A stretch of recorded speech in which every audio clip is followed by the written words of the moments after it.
IGNOU students, welcome back to my channel mastering education today. आज की video में हम लोग BCOS 183 that is computer application in business, इसके कुछ इंपॉर्टेंट क्वेश्चंस देखने वाले हैं जो आपके एग्जाम के पर्सपेक्टिव से बहुत इंपॉर्टेंट है और एग्जाम में इन क्वेश्चंस के आने के चांसेस सबसे ज़्यादा हैं। तो ये क्वेश्चंस करके जाने बहुत ज़्यादा मैंडेटरी हैं। ऑलराइट, आप ये क्वेश्चंस नहीं छोड़ सकते। अगर आपने कुछ नहीं प्रिपेयर करा तो आप लोग ये 10 क्वेश्चन कर जाना और आप लोग इजीली एग्जाम में एटलीस्ट पास हो जाओगे। ओके, स्टार्ट करते हैं फर्स्ट क्वेश्चन से।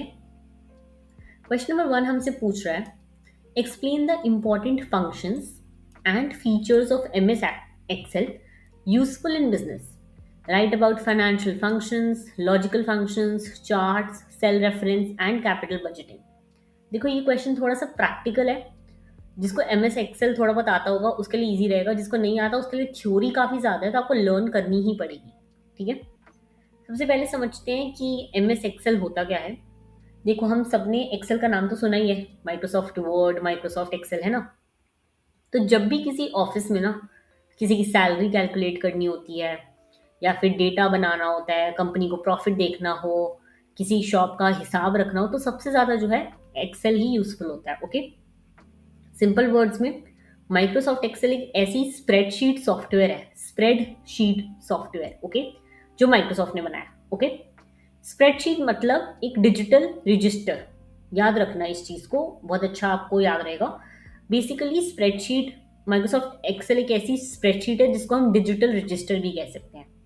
जैसे पहले लोग बड़ी बड़ी अकाउंटिंग बुक्स में हिसाब लिखते थे, वैसे ही आजकल जो है सब एक्सेल में होता है। ठीक है, एक्सेल की हेल्प से हम लोग डेटा स्टोर कर सकते हैं, कैलकुलेशन कर सकते हैं, ग्राफ बना सकते हैं, रिपोर्ट प्रिपेयर कर सकते हैं और बिजनेस के इंपॉर्टेंट डिसीजन भी ले सकते हैं। इसी वजह से अकाउंटेंट्स, मैनेजर, फाइनेंस डिपार्टमेंट और ऑलमोस्ट हर बिजनेस एक्सेल यूज करता ही करता है। ओके, अब एग्जाम में पूछा गया एक्सेल के इंपॉर्टेंट फीचर्स, तो ये बहुत इंपॉर्टेंट है, बहुत बार आते हैं पेपर में। सबसे पहले इसके आ जाते हैं फाइनेंशियल फंक्शंस। ओके, देखो, आप लोगों को नाम से ही समझ आ रहा है कि ये फाइनेंस यानी कि पैसे से रिलेटेड है, कैलकुलेशन के लिए यूज होता है। देखो, बिजनेस में रोज इन्वेस्टमेंट होती है और कंपनी सोचती है कि क्या इस प्रोजेक्ट में पैसा लगाना सही रहेगा, फ्यूचर में प्रॉफिट मिलेगा या नहीं।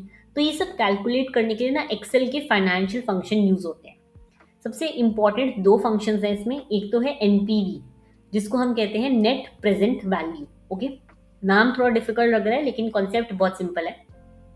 मान लो आज आप किसी बिजनेस में 1 लाख रुपए इन्वेस्ट करते हो। ओके, कंपनी बोलती है अगले 5 साल तक हम तुम्हें हर साल पैसा देंगे।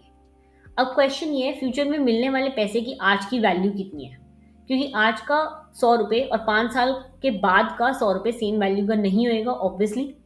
तो इन्फ्लेशन की वजह से फ्यूचर का पैसा थोड़ा कम वैल्यूएबल होता। तो एक्सेल इसी कैलकुलेशन को NPV के थ्रू बताता है। ओके, NPV को देखो कैलकुलेट करने का फॉर्मूला ये होता है, ये फॉर्मूला एग्जैक्ट लर्न कर लेना। एक चीज ध्यान रखना, अगर NPV पॉजिटिव आ रहा है तो इन्वेस्टमेंट प्रॉफिटेबल होगा। ठीक है, प्रोजेक्ट को आप एक्सेप्ट कर लो।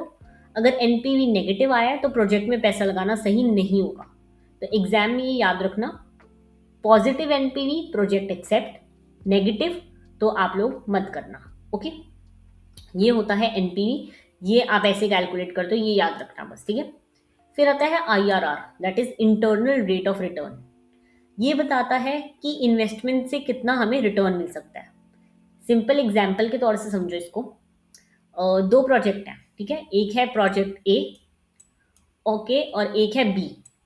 अब हमें प्रोजेक्ट A से जो है 12% रिटर्न मिल रहा है, ठीक है, और वहीं प्रोजेक्ट B से हमें 20% मिल रहा है।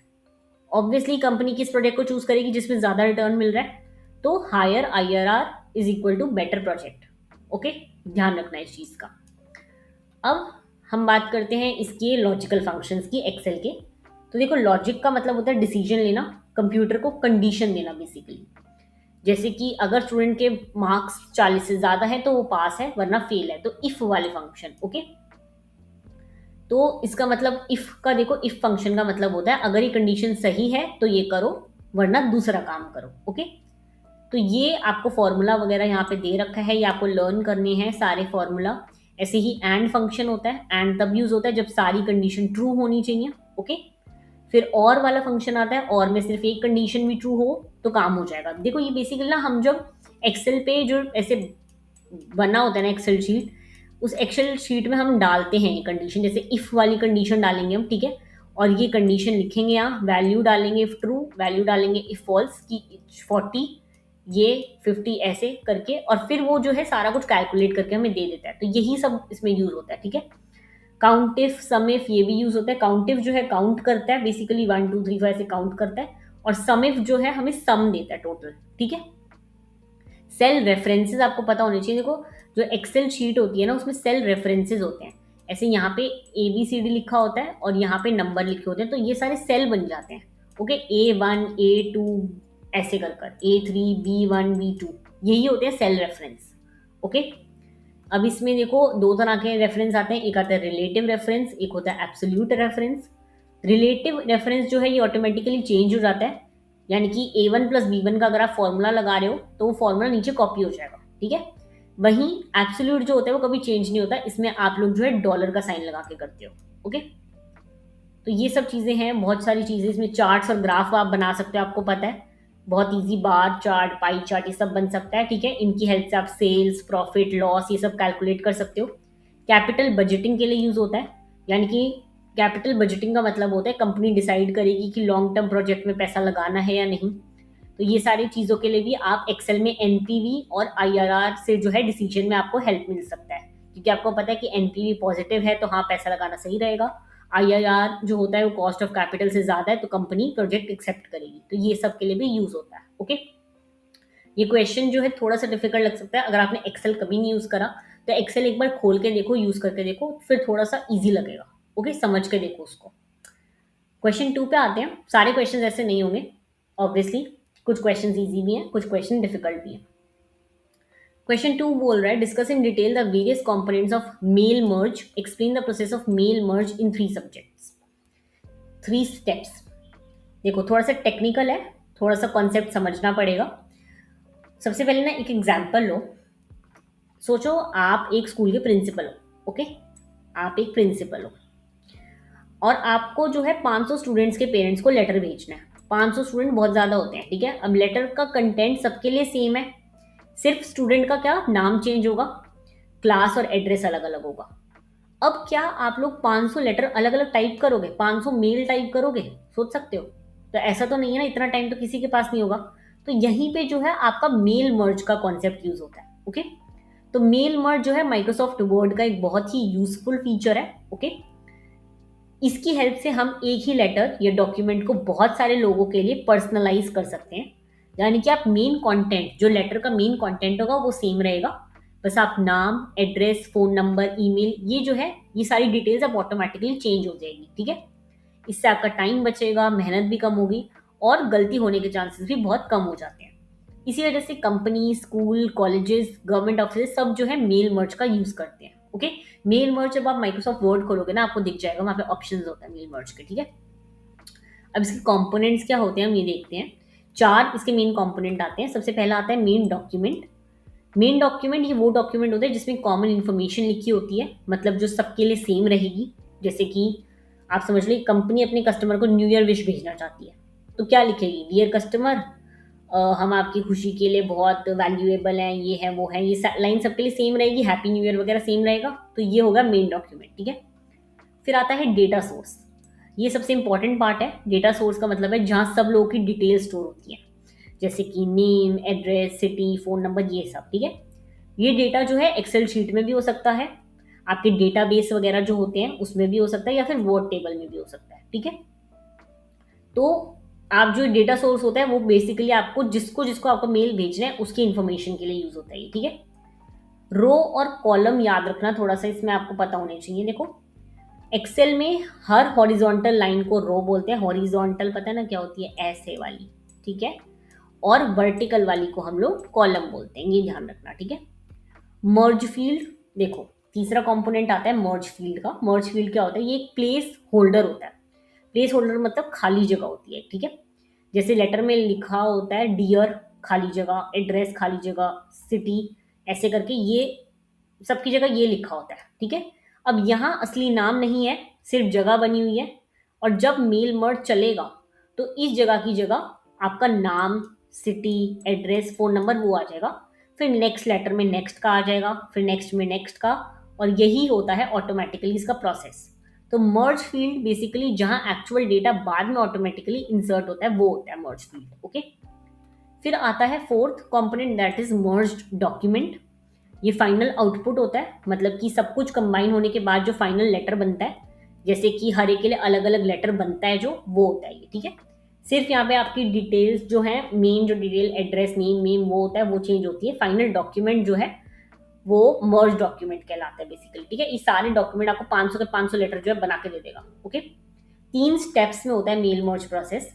कैसे होता है वो देखते हैं। पहले तो आपको मेन डॉक्यूमेंट सेटअप करना होता है। ठीक है, माइक्रोसॉफ्ट वर्ड ओपन करते हैं। चलो माइक्रोसॉफ्ट वर्ड जो है ना ओपन करके ही देख लेते हैं। मेरे पास शायद है नहीं मेरे पास नहीं है, सॉरी, मेरे पास माइक्रोसॉफ्ट वर्ड नहीं है, मेरे पास दूसरा एक वो है जिसमें मैं यूज़ करती हूँ। बेसिकली आप देखो, अगर आप लोग लैपटॉप पे देख रहे हो वीडियो या फिर फ़ोन पे देख रहे हो जिसने माइक्रोसॉफ्ट वर्ड डाला हुआ है, माइक्रोसॉफ्ट वर्ड ओपन करके देखो। उसके बाद ना मेलिंग्स का एक टैब आता है। ठीक है, हम लोग मेलिंग्स के एक टैब में जाकर ना वहाँ पे जाकर आपको चीज़ें दिख सकती हैं। ये आपको देखना, मेलिंग का एक टैब होता है जिसमें आता है स्टार्ट मेल मर्ज। ठीक है, वहाँ लिखा होता है, उस पर क्लिक करो और अब डिसाइड करते हैं कि क्या बनाना है आपको। जैसे लेटर बनाना है, एनवेलप बनाना है, ईमेल बनाना है, ये सब। ठीक है, और जहाँ पे नेम या एड्रेस आना है वहाँ जगह छोड़ देते हैं आपको, और सारा कॉन्सेप्ट दे रखा होता है मेन डॉक्यूमेंट का। बस जहाँ जहाँ आपको अलग चीज़ें डालनी है वहाँ आप खाली छोड़ दो। ठीक है, फिर आप इसका कनेक्ट करते हो डेटा सोर्स से। ठीक है, वर्ड को बताना पड़ेगा कि डेटा कहाँ है, इसलिए आप सिलेक्ट रिसिपिएंट्स पे जो है एक ऑप्शन आता है, उस पर क्लिक करते हो। फिर यूज एग्जिस्टिंग लिस्ट, जैसे कि आप कोई भी लिस्ट अपलोड कर देते हो, एक्सेल लिस्ट हो गई, ये वो जो भी आपकी लिस्ट अवेलेबल हो वो। ठीक है, उसके बाद आप इसमें इंसर्ट मर्ज फील्ड करते हो। ठीक है, ये सब इंसर्ट कर दोगे। उसके बाद जहाँ जहाँ वो खाली होएगा नाम एड्रेस वो वाला, उसमें आप कर दोगे तो डेटा वो सारा वहाँ से ले लेगा। ठीक है, इसके बाद फाइनल स्टेप आता है प्रीव्यू रिजल्ट। ये चेक करने के लिए कि सब कुछ सही है या गलत, या फिर सही हुआ है। अगर सब ठीक है तो आप फिनिश एंड मर्ज पर क्लिक कर देते हो और वर्ड ऑटोमेटिकली सबके पर्सनलाइज लेटर जो है बना देता है। चाहे 10 लोग हों, 100 हों, 10,000 हो, आपने एक बार उसको दे दिया सारा डेटा सेट, उसके बाद वो सबके अलग अलग बना देगा। ठीक है, बिजनेस एप्लीकेशन में बहुत ज़्यादा यूज़ होता है। ठीक है, रियल लाइफ में बहुत ज़्यादा यूज़ होता है। Bank statement, salary slip, certificate, इन सब में बहुत जगह ये यूज़ होता है। ओके, समझ आ गया? थोड़ा सा माइक्रोसॉफ्ट वर्ड, माइक्रोसॉफ्ट एक्सेल चला के देखो, प्रैक्टिकल लगेगा तो थोड़ा ज़्यादा समझ आएगा। ओके, मूव करते हैं क्वेश्चन नंबर 3 पे। What is captcha? Briefly discuss it's purpose, also discuss the various types of captcha codes. ये अब थोड़ा थ्योरेटिकल वाला क्वेश्चन आ गया, इसमें कोई प्रैक्टिकल वाला नहीं है, ये आपको समझना ज़्यादा ज़रूरी है। तो देखो समझते हैं। ये तो हम लोग को प्रैक्टिकल लगेगा ही, क्योंकि हम सब ने जो है कभी ना कभी किसी वेबसाइट पर अकाउंट बनाया है, ऑनलाइन टिकट बुक करी है। जब वो बोलता है ना कि आप रोबोट नहीं हो, ये करो, या फिर आप कुछ भी गवर्नमेंट डॉक्यूमेंट करते हो तो ये आता ही आता है ना। जिसमें वो कहते हैं I am not a robot, ये वाला। तो देखो अभी इसमें क्या होता है, कैप्चा होता क्या है हम वो समझते हैं। कैप्चा ना, ये जो लिखा हुआ है ये शॉर्ट फॉर्म है, इसकी फुल फॉर्म होती है। इसकी फुल फॉर्म क्या है? Completely automated public Turing test to tell computers and humans apart. ये पूरी इसकी फुल फॉर्म है। ये पूरी फुल फॉर्म आपको याद करनी है। कैप्चा की फुल फॉर्म है completely automated public Turing test to tell computers and humans apart. नाम बहुत लंबा है, एग्जाम में याद रखना बहुत जरूरी है। थोड़ा सा समझो तो अपने आप याद रहेगा। देखो, कैप्चा एक सिक्योरिटी फीचर होता है बेसिकली, जो चेक करता है कि वेबसाइट यूज करने वाला इंसान है या फिर कंप्यूटर का रोबोट है। ओके, यानी कि वेबसाइट पहले वेरीफाई करती है कि सामने ह्यूमन है या कोई ऑटोमेटिक बॉट है। अगर ह्यूमन हुआ तो वेबसाइट का एक्सेस मिल जाएगा, अगर बॉट हुआ तो ब्लॉक हो जाएगा। सिंपल। ठीक है, वेबसाइट हमें कैप्चा की नीड क्यों पड़ी, पर्पस क्या है इसका? देखो, वेबसाइट को ये चेक करने की ज़रूरत ही क्यों पड़ी कि सामने वाला इंसान है कि नहीं। देखो, हमें पता है इंटरनेट में बहुत सारे बॉट्स होते हैं। बॉट का मतलब होता है कंप्यूटर प्रोग्राम जो ऑटोमेटिकली आपके काम करते हैं। ठीक है, 1 मिनट में 1000 फेक अकाउंट्स बनाना, ये सब जो है ये सब बॉट का काम होता है। ओके, अगर कैप्चा ना हो तो बॉट वेबसाइट का बहुत नुकसान कर सकते हैं, इसीलिए कैप्चा बनाया गया है। अब इसका पर्पस क्या होता है? एक तो फेक अकाउंट बनने से रोकता है। सोचो, एक वेबसाइट पर सिर्फ असली यूजर को अकाउंट बनाना है, लेकिन कोई बॉट 1 सेकंड में 500 फेक अकाउंट बना रहा है, तो वेबसाइट का सिस्टम खराब हो सकता है ना। तो ये इसीलिए काम होता है। स्पैम मैसेज को रोकने के लिए कैप्चा का काम होता है, और कोई फोर्स हैकर वैकर कोई हैक ना कर ले उसके लिए भी रोकता है कैप्चा। ठीक है, ऑनलाइन वोटिंग वगैरह के लिए भी होता है। ऑनलाइन वोटिंग देखो हमारे देश में नहीं होती, लेकिन अमेरिका वगैरह में ऑनलाइन वोटिंग होती है। ओके। टिकट बुकिंग वगैरह में बहुत हेल्प करता है, प्रोटेक्ट करके रखता है, वेबसाइट का डाटा चोरी होने से ही बचाता है कैप्चा। ओके, ये सब काम है कैप्चा का। अब देखते हैं हम इसके टाइप्स क्या होते हैं। सबसे पहला आता है टेक्स्ट बेस्ड कैप्चा। सबसे पुराना कॉमन टाइप है। स्क्रीन पर आपको कुछ टेढ़े मेढ़े ऐसे लेटर्स लिखे आते हैं ना, ये R3XQ ऐसे वो दिख नहीं रहे होते, जो जिनके ऊपर ऐसे ऐसे ऐसे हो रहा होता है, वो होते हैं टेक्स्ट बेस्ड। ठीक है। फिर आते हैं देखो इमेज बेस्ड। जब वो कहता नहीं कि सारी ट्रैफिक लाइट सिलेक्ट करो, सारी बस सिलेक्ट करो और जीब्रा क्रॉसिंग सिलेक्ट करो, ये वाला इमेज वाला आ जाता है। ठीक है। फिर आते हैं ऑडियो कैप्चा। अब मान लो कोई पर्सन देख नहीं सकता, तो वो इमेज कैसे सॉल्व करेगा। वेबसाइट इसलिए एक ऑडियो प्ले रखती है, जिसमें आपको ना कैप्चा के नीचे ऐसे माइक वाला वो बना आ रहा होता है। ठीक है। आप उस पर क्लिक कर दो तो आपको जो कैप्चा है वो सुनाई देगा। ठीक है। तो वो यूज कर सकते हैं, विजुअली इम्पेयर्ड लोगों के लिए होता है बेसिकली। मैथ बेस्ड कैप्चा आते हैं। वेबसाइट सिंपली मैथ्स पूछती है आपसे, 5+8 2+4 ये सब। ओके। 3D कैप्चा आते हैं। इसमें लेटर 3D में दिखाई देते हैं, थोड़े घूमे हुए या शैडो वाले, तो ह्यूमन पढ़ लेता है, लेकिन कंप्यूटर को आइडेंटिफाई करना मुश्किल होता है, इसलिए सिक्योरिटी और स्ट्रांग हो जाती है। ठीक है। फिर आते हैं इनविजिबल रीकैप्चा। देखो ये बहुत इंटरेस्टिंग है। इसमें आपसे कुछ पूछा ही नहीं जाता, वेबसाइट खुद ऑब्जर्व करती है, जैसे कि माउस कैसे मूव कर रहा है, टाइपिंग कैसे कर रहे हो, वेबसाइट पर कितनी देर रुके हो, ये सब देखकर सिस्टम खुद डिसाइड कर लेता है कि ये ह्यूमन है या फिर बॉट। ओके। फिर है स्लाइडर कैप्चा। स्क्रीन पर एक स्लाइडर होता है, उसको खींचकर पजल कंप्लीट करनी होती है, या पजल पीस को सही जगह पे फिट करना होता है, और ह्यूमन इजीली कर लेता है, बॉट के लिए डिफिकल्ट रहता है, तो इससे भी यूज होता है। ओके। इजी थे क्वेश्चन, ये वाला तो इजी था कैप्चा वाला। पहले दो क्वेश्चन थोड़े से प्रैक्टिकल हैं तो डिफिकल्ट लग सकते हैं। ओके। नेक्स्ट क्वेश्चन आता है discuss the generation wise evolution of computers, also differentiate between types of computer. Very interesting question, अच्छे से समझेंगे, थोड़ा सा डिफिकल्ट हो सकता है बट समझने की कोशिश करना। ठीक है। देखो आज जो हम लोग लैपटॉप स्मार्टफोन यूज करते हैं, क्या आप लोगों को लगता है कि 100 साल पहले या 50 साल पहले भी ऐसी था? नहीं।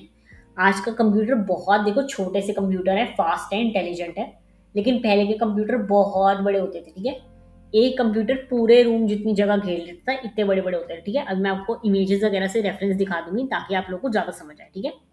तो देखो इवोल्यूशन ऑफ कंप्यूटर्स का मतलब क्या होता है कि कंप्यूटर का धीरे धीरे इंप्रूव होना। ठीक है। हर जनरेशन में, जब फर्स्ट जनरेशन आया, सेकंड आया, थर्ड आया, हर जनरेशन में कंप्यूटर छोटे होते गए, फास्ट होते गए, सस्ते होते गए और ज़्यादा पावरफुल। ठीक है। इसी इंप्रूवमेंट को अलग अलग 5 जनरेशन में डिवाइड किया गया है। स्टार्ट करते हैं फर्स्ट जनरेशन से। ठीक है। फर्स्ट जनरेशन के कंप्यूटर मैं आपको साथ साथ ना दिखा भी देती हूँ ताकि आप लोग को थोड़ा सा जो है समझ आता रहे। चलो हम लोग देखते हैं कि फर्स्ट जनरेशन ऑफ कंप्यूटर्स कैसे थे, ताकि आपको समझ भी आए थोड़ा। देखो आपको दिख रहे हैं फर्स्ट जनरेशन वाले, ये सब दिख रहे हैं, ये कंप्यूटर्स हैं। ओके। ये सब कंप्यूटर्स दिख रहे हैं, ये यहाँ पे, ये देखो ये पूरा कंप्यूटर है। ओके। अब मैं आपको पहले बताती हूँ क्या था। इस जनरेशन में ना बेसिकली वैक्यूम ट्यूब्स का यूज होता था। वैक्यूम ट्यूब क्या होती है? इलेक्ट्रॉनिक डिवाइस थी जो कंप्यूटर को चलाती थी, लेकिन प्रॉब्लम क्या होती थी, एक तो ये बहुत बड़ी होती थी, बहुत ज़्यादा हीट प्रोड्यूस करती थी, बहुत ज़्यादा इलेक्ट्रिसिटी भी कंज्यूम करती थी, और इसी वजह से उस टाइम के कंप्यूटर बहुत बड़े होते थे।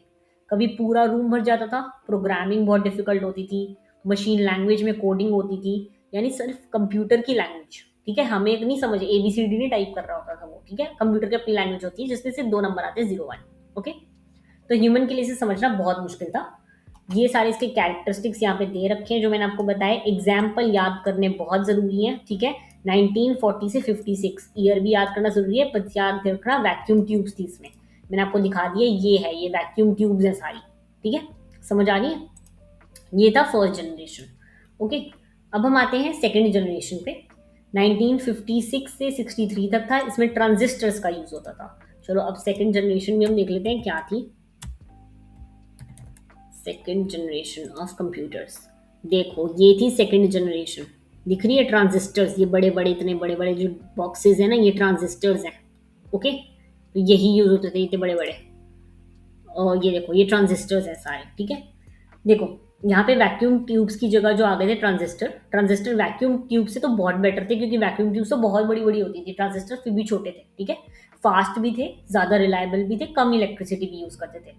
इस जनरेशन में प्रोग्रामिंग भी ईजी हो गई थी, मशीन लैंग्वेज की जगह असेंबली लैंग्वेज आ गई थी, वेरी इंपॉर्टेंट। ओके, इसके एग्जाम्पल आपको यहाँ पे दे रखे हैं, IBM 1401, IBM 7094, ठीक है। तो आपको याद रखना है, इसमें साइज कम हो गया था, हीट कम हो गई थी, स्पीड इंप्रूव हो गई थी और स्टोरेज भी बेटर हो गया था। ओके, इसके बाद आया हमारे थर्ड जनरेशन 1964 से 71 तक इंटीग्रेटेड सर्किट वाले। अब हम देखते हैं कि थर्ड जनरेशन के कंप्यूटर कैसे थे। चलो, थर्ड जनरेशन ऑफ कंप्यूटर्स। अब देखो थर्ड जनरेशन में प्रॉपर कंप्यूटर तो दिख रहा है, दिख रहा है कंप्यूटर, है ना, ये रहा ये कंप्यूटर। ऐसे कंप्यूटर तो हमने देखे भी हुए हैं, किसी ना किसी ने तो देखे होंगे। ओके, तो देखो इसमें ना इंटीग्रेटेड सर्किट आ गए थे। ये एक छोटी सी चिप के अंदर बहुत सारे ट्रांजिस्टर्स थे, यानी पहले से भी ज़्यादा पावरफुल हो गया था और इसी वजह से कंप्यूटर और भी फास्ट हो गए थे और साइज जो है और भी छोटा हो गया था। अब आप कॉम्पैक्ट थोड़े, एटलीस्ट आप टेबल पे रख सकते हो, इतने वाले हो गए थे, ठीक है। और हाई लेवल लैंग्वेज भी यूज़ होने लग गई थी, जैसे कि लैंग्वेज के आपको एग्जाम्पल्स पता होने चाहिए। फोर्ट्रान, कोबॉल, ये सारी लैंग्वेज के एग्जाम्पल हैं, ठीक है। ये ह्यूमन के लिए समझनी ईजी थी। इसमें एग्जाम्पल है IBM 360 सीरीज का। स्पीड ज़्यादा हो गई थी पहले से, रिलायबिलिटी भी, हाई लेवल लैंग्वेज भी आ गई थी, ठीक है। फिर आए फोर्थ जनरेशन 1971 से आज तक के, अब तक के। फोर्थ जनरेशन तो आप लोगों को पता ही है कैसे होते हैं, जो हम लैपटॉप वगैरह भी यूज़ करते हैं, ये सब में आते हैं, फ़ोन वगैरह ये सब भी, ठीक है। एप्पल वैप्पल के जो कंप्यूटर होते हैं वो सब फोर्थ जनरेशन है। इसमें माइक्रो प्रोसेसर्स का यूज़ हुआ। पहले देखो हमने इंटीग्रेटेड सर्किट यूज़ करते हैं, अभी उससे भी छोटे हो गए माइक्रो प्रोसेसर। पूरा CPU जो है आपका, पूरा जो हम पहले पुराने टाइम पे कंप्यूटर के साथ CPU रखते थे ना, वो पूरा CPU एक चिप के अंदर आ गया, ठीक है। तो इसी की वजह से जो है लैपटॉप, डेस्कटॉप, स्मार्टफोन्स, ये सब, स्मार्टफोन भी आपका एक लैपटॉप कंप्यूटर की तरह ही काम करता है, ठीक है। इसमें आपके एग्जाम्पल एप्पल के कंप्यूटर, इंटेल पेंटिनम प्रोसेसर, ये सब आ जाएंगे, ठीक है। साइज बहुत छोटा हो गया था, हाई स्पीड हो गए थे, ग्राफिकल यूजर इंटरफेस आ गया था इसमें, माउस, विंडो, ये सब, ठीक है। फिर आया फिफ्थ जनरेशन, जो अभी प्रेजेंट में है और आगे जाके बनेगी, दैट इज आर्टिफिशियल इंटेलिजेंस। यानी कंप्यूटर सिर्फ इंस्ट्रक्शन फॉलो नहीं करता, वो खुद सीख भी सकता है, डिसीजन भी ले सकता है, आवाज भी समझ सकता है, फोटो भी पहचान सकता है, ठीक है। जैसे कि ChatGPT, Alexa, self driving car, ये सब जो है ये फिफ्थ जनरेशन में काउंट होती है। ओके, सिंपल थी, सारी जनरेशन समझ आ गई, थोड़ा बहुत पढ़ने की जरूरत पड़ेगी इसे सबको, ठीक है। टाइप ऑफ कंप्यूटर्स देखते हैं हम। सबसे पहले आ जाते हैं इसमें एनालॉग कंप्यूटर, डेटा प्रोसेसिंग के हिसाब से हम देख रहे हैं। एनालॉग कंप्यूटर कॉन्टिन्यूस डेटा पर काम करते हैं। कॉन्टिन्यूस मतलब जो कॉन्टिन्यूसली चेंज होता रहता है, जैसे कि टेम्परेचर हो गया, आपका स्पीड हो गया, ये सब, ठीक है। फिर आते हैं डिजिटल, ये सबसे कॉमन है। ये सिर्फ जो है बाइनरी लैंग्वेज यूज करते हैं, 0 और 1।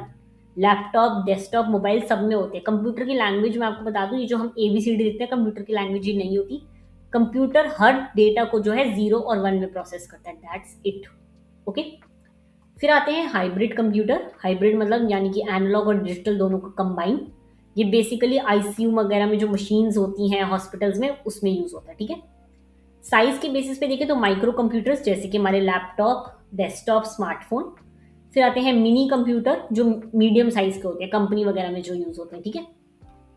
और फिर आते हैं मेन फ्रेम। देखो मेन फ्रेम जो होते हैं ये और पावरफुल होते हैं, बैंक्स वगैरह यूज करते हैं इसे। फिर आते हैं आपके सुपर कंप्यूटर, सबसे फास्ट, सबसे expensive, basically weather forecasting, space research, nuclear research में ये यूज होते हैं। ओके, तो अब देखो हमने 4 क्वेश्चन मेन डिस्कस कर लिए हैं। इस पूरे PDF में आपको टोटल क्वेश्चंस जो मिल जाएंगे, मैं आपको बता देती हूँ। इस पूरे PDF में आपके पास टोटल 18 क्वेश्चंस हैं, प्लस शॉर्ट नोट्स हैं 13, ठीक है। अगर आप पूरा ये PDF कर लेते हो तो इजीली पास हो जाओगे, अच्छा स्कोर कर लोगे। मैं पूरा PDF नहीं करवाऊंगी, पहले बता दूं। बाकी के क्वेश्चन हम सेकेंड पार्ट में डिस्कस करेंगे, उसके लिए आपको नीचे 2 कमेंट करना है। अगर आप लोग को ये PDF चाहिए हो तो आप नीचे दिए गए टेलीग्राम या फिर इंस्टाग्राम लिंक पे मेरे को कांटेक्ट करके ये PDF परचेज कर सकते हो। ऑलराइट, बहुत ही मिनिमम अमाउंट के लिए परचेज कर सकते हो और इससे पढ़ सकते हो अपने पेपर के लिए। ओके, बाकी वीडियो को लाइक करो, शेयर करो, कमेंट करो। जितना अच्छा रिस्पॉन्स रहेगा उतना जल्दी मैं पार्ट 2 पोस्ट कर दूंगी। ओके, बाकी all the very best for exam. Thank you so much.